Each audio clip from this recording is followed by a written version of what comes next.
মানে সেইগুলি বলতে গেলে আমার উল্লঙ্ঘ করি, আর পরে জামা তাজ করছে, আবার পায়জামা টায়জামা খুলে নিয়ে গেছে, আবার সব না পায় আমি পরবর্তীতে হসপিটালে এগুলি ধুইছি দিয়েছি।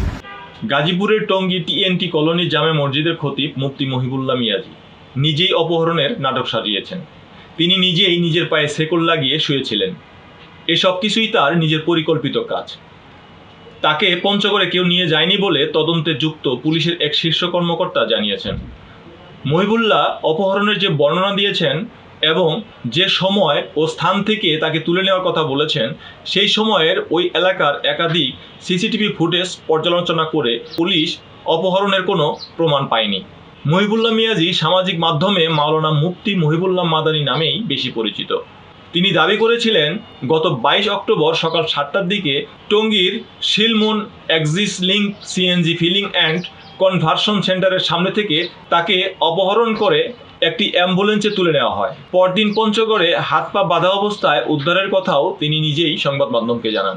তিনি আরও দাবি করেন অপহরণের আগে টানা কয়েকদিন একের পর এক পুরো চিঠির মাধ্যমে হুমকি পেয়েছিলেন এবং অপহরণের পর গোটা একটি দিন নির্যাতনের শিকার হন।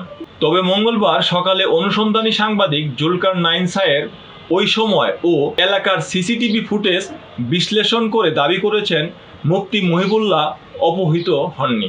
গাজীপুরের টঙ্গী পূর্ব থানা এলাকার টিএনটি বাজার জামে মসজিদের খতিব মুফতি মহিবুল্লাহ মিয়াজি নিজেই পঞ্চগড়ে গিয়েছিলেন বলে স্বীকার করেছেন।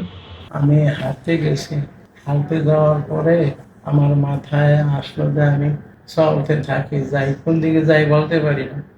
এক পর্যায়ে আমি অটো পাইছি, অটোতে উঠছি, মেরের বাজার নামছি।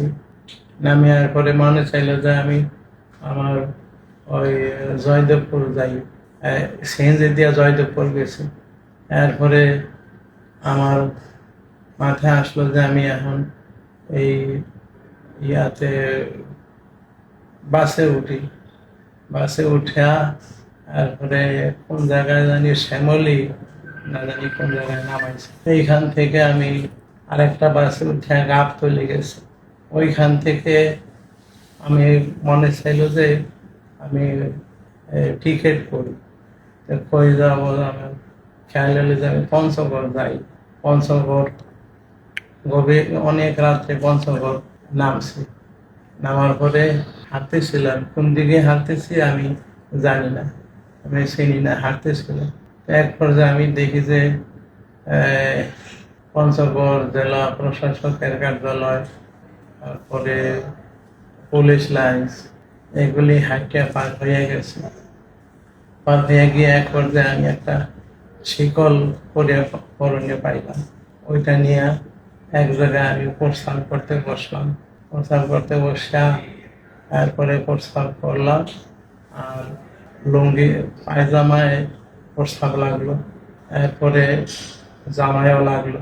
তো জামা খুলে ফেলাইলাম, পায়জামা খুললাম, কিন্তু খোলার পরে আবার পড়তে হইবে এই জিনিসটুকু আমি আর পারি নাই। ঠান্ডায় ভেঙে শুয়ে পড়লাম, আর পায়ে শিকল দিলাম।